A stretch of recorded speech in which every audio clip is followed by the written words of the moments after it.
Jason, welcome to this week's Munster GA Quarantine Chat. First of all, thanks for joining me. How has life been in isolation for you? Yeah, I suppose it's been very different. Just trying to manage as best we can at the minute and keep myself busy and have a few things each day to do or whatever. Because I think if you didn't have some sort of routine or something to keep you going, you'd go out your mind. So that's just it at the minute, trying to get a bit of work done with school and stuff like that as well. And are you living at home at the moment? Are you there with the family? Have you someone to isolate with? Or?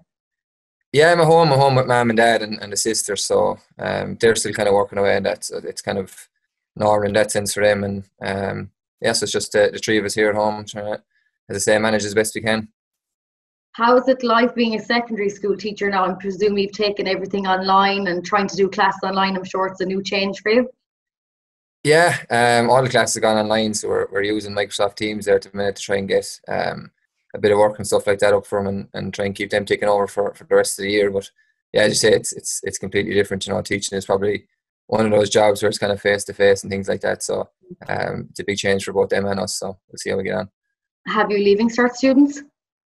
I've Leaving Cert students for LCVP. So again, you know, they're just trying to manage as best they can, and I suppose at least they have something kind of concrete now where they know that it's going to be on the end of July, and at least they have a date set that they can kind of work towards that instead of it kind of being, I suppose, up in the air. So it is tough on them, but they'll get by, I'm sure.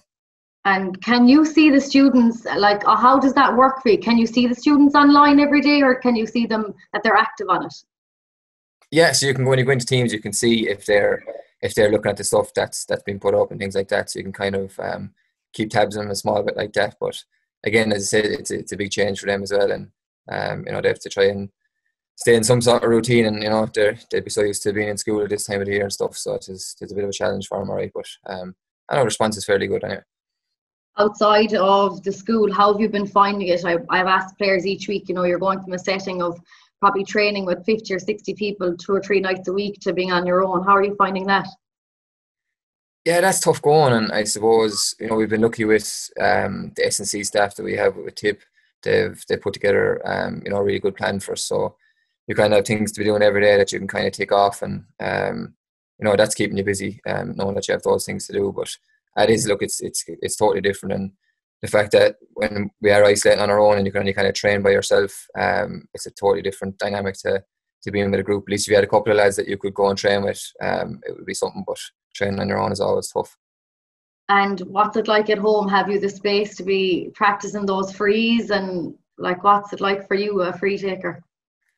Yeah, no, that's something that's kind of been put on the back burner now a bit. You know, I have space to kind of have a local soccer field there that's within kind of the 2K, so I can get down there and do a bit of running and stuff, and then a bit of weights and stuff in the shed, so I can plough away with those. But trying to actually get to hurling field to practice frees and stuff is kind of a no-go at the minute, because even the local GA field is closed down and all that, so everything is shut there. So that's a bit of a challenge. But the other side with the physical stuff and things like that we can do, but the free taking, as I said, it's on the back burner for a while now. Would the sister go out the back and have a puck around you at all, or? She would the odd time, in fairness, try to get out and, as I say, have a few pucks or whatever, and but that's about the height of it, really. Have you your own schedule to maintain? You mentioned the S&C gives you good stuff. Have you been on Zoom kind of talking to each other and staying in contact?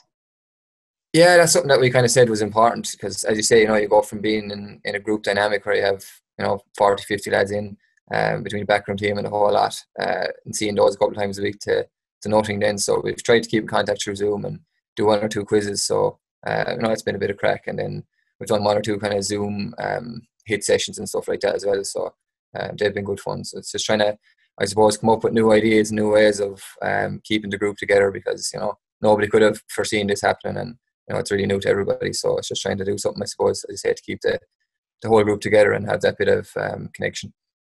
Yeah, last week I think Leo Varadkar brought a small bit of hope to everybody about maybe having an All-Ireland this year, but I think Liam Sheedy came out last week. He was talking to News Talk Breakfast, and he was saying that people would be itching. He'd even welcome being played behind closed doors. Would you share the same opinion as him? Yeah, I suppose if that was the only way that we could get it played, of course, I think having some sort of championship would be great, because you don't want to, I say, miss out on a year in your career and the whole lot. But you know, it's going to be hard to see how they would work any other way than behind closed doors. Because as everyone is saying, the most important thing is people's health and taking the advice from the HSE and stuff like that. So we'll follow it, and guidelines that they're going to give. But it would be great if we could get something off the ground this year and have some sort of a championship. A lot would change for you, though. I presume you'd have to probably show up kitted out and play the game and head home and shower, and no sharing of water bottles. Things would have to change drastically for you, like. Yeah, definitely. Yeah, it's mad to even think what way they would go about doing it. There'd have to be a lot of things put in place, I suppose, to make sure that testing even before and after games. Yeah, you could see something like that, because they'd have to take precautions, I suppose, if people are going to be going back into their workplaces or even going back into the family home. You would be a bit wary of it if you're out and in close contact with people. So, I suppose the situation will probably have to improve a good bit before they'd even look at trying to run it even behind closed doors. So we'll leave that to the experts to try and figure out. What's it like the tip panel? Are you all itching just to get back playing? I know this weekend you're supposed to be out for the first round of Munster Championship against Waterford. I think it's Sunday, the 10th, wasn't it? That was going to be the first game down there. So look, lads are only mad to get going and play some matches. I suppose you don't really realise how much you'd miss it until it's kind of taken away from you, and you can't do it. So with the weather being so nice as well and things like that, and you're so used to having Munster Championship starting, it is very, very different. But look, we'll hold out hope that something will get off the ground this year. Yeah, definitely. I think each week we give players allow players a chance to get to know you, because it's not often that we get to chat to you in situations like these with the helmets off. So this is getting to know Jason Forde. So how have you dealt with the boredom at home?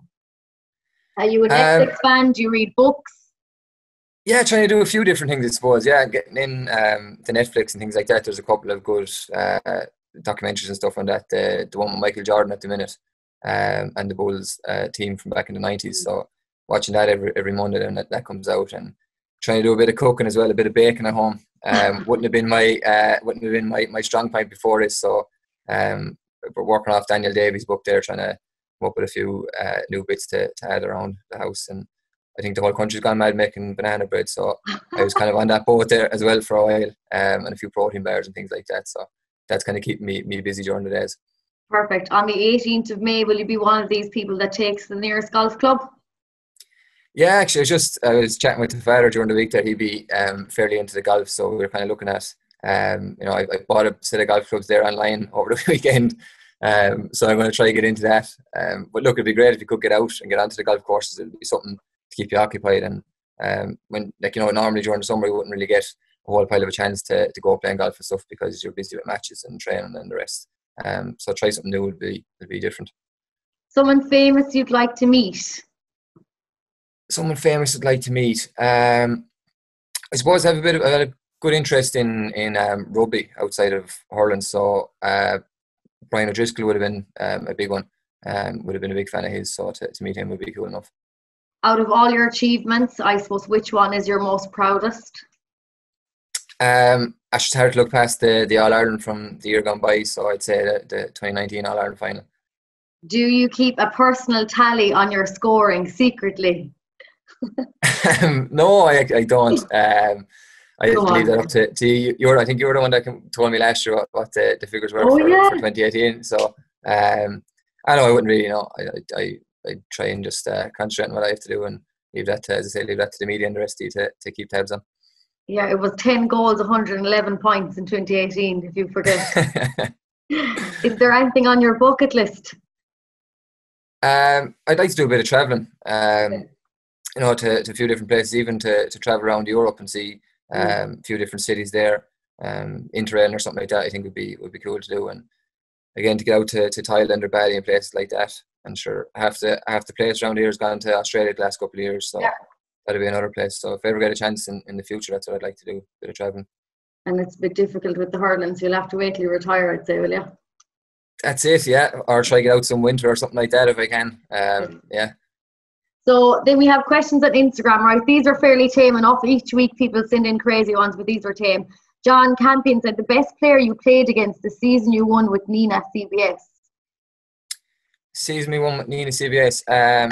I think it was Waterford Colleges we actually ended up playing in the final that year in the Harty Cup. So there was a good few of the Waterford players playing at that time, and I think Patrick Curran was on that team, and he was scoring goals and points all around him. So he was probably the one, and I think Keane Lynch was he would have been a couple of years younger than me, but he was playing for our school as well. So there was a couple of county players that would have been playing at the time. So probably those two.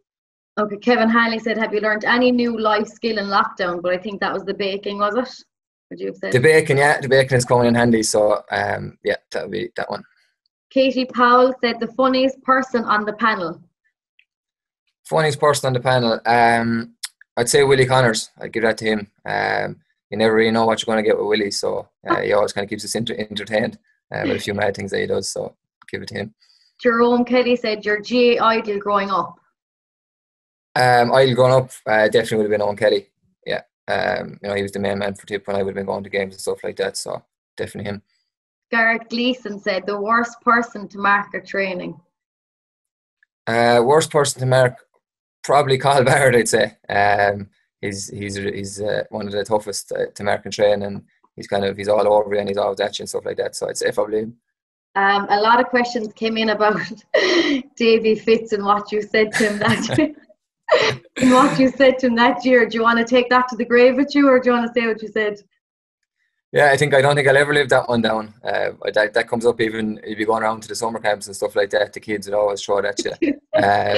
So as I say, I don't think I'll ever live that one down. But I don't think there was a whole pile said. I think it was more a bit of pushing and shoving. That was all that came, and maybe a few expletives from himself, but it wasn't too much from my side anyway. Yeah, you're very quiet. You'd be at none of that, sure. Liam Kinsella said, what would you ever sell the blue Cooper helmet? A lot of love came in for your blue helmet in the picture we have up on Instagram. Yeah, I'd say probably a lot of young lads going mad with these Cooper helmets, trying to sell them online and stuff like that. And just you look at the prices they're going for as well, it's crazy. So no, I've had mine for a good while now, so I think the blue one will hopefully see me out. You won't be. Jamie Kay said, how many Hurleys do you have? Hurleys do I have? Oh, there's a heap of them in the shed that never get any use, but for the season I suppose I have about 5 or 6 they'd have. Okay, and Luke Toomey then said, what Hurleys do you use? Use Eddie Grant. He's a hurley maker down in Killinall, so just outside Hurler. So I've been using his since I was a small lad. So. Okay, good. There's a nice shout out for Eddie there. He'll be delighted with you.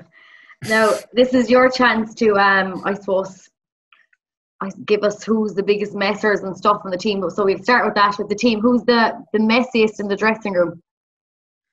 The messiest in the dressing room? Yeah, I'd probably go Willie Connors again. Yeah, Willie's probably going to come in for a few of these, but I'd say probably him. Always injured? Always injured. Joe Dwyer. The man can hardly go 2 train sessions without breaking a finger or pulling a hamstring or something. So he's had a very bad run of it over the last couple of years. The biggest whinger? Biggest whinger, that would have to go to Sean O'Brien. He'll find something to give out about anyway. So I give it to him. You already mentioned Cathal was the hardest to mark, but who would be the easiest to mark? The easiest to mark? Geez, you're really going to hang someone out here, aren't you? Like if you say that one. So, God, I don't know. I think I'll pass on that one. Okay. The moutiest towards other teams, on the pitch. Who would you see giving the most cheek or the most guff to other players? Giving the most guff to other players. I should have to probably be one of the backs, wouldn't it? Really, they're kind of always the ones that are getting in people's face and stuff like that. So, yeah, probably Cathal, I'd say, would be the one that would get that. Most likely to start the fight? Most likely to start a fight. There's a few lads there now that would be ticking off and could easily get riled up. So, I would say Ronan Maher. Okay. Always late? Always late. Well, there's only one man for that one. Jerry Cal. The man is always late. You nearly have to be telling Jerry the game or we're leaving half an hour before we are, because he will find a way of being 20 minutes late. Who would get away with murder the most at training, like doing the least, and who would be the bit of a favourite? The pet. I suppose Brendan Maher. We'll give it to him. Oh. Doesn't ever tend to do too much wrong, so we'll give it to him. Who would be the vainest? The vainest. Again, there's a couple of candidates that could come in for that, but I go with Darren Mooney. Likes his social media and his image, so I go with that. The worst dressed? Worst dressed, Barry Heffernan. Yeah, the man could be wearing anything, could come out with anything. So, yeah.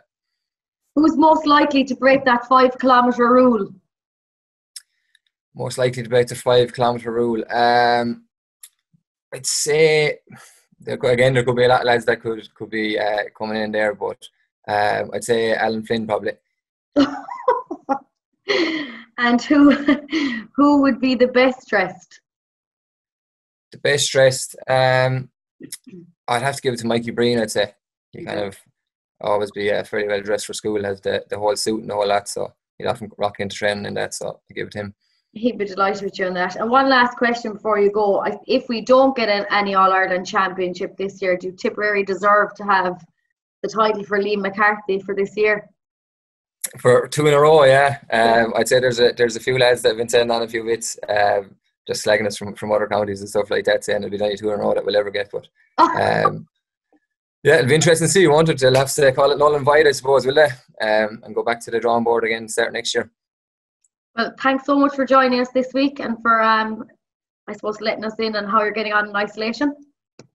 Yeah, great, Valerie. Cheers. Thanks for having me.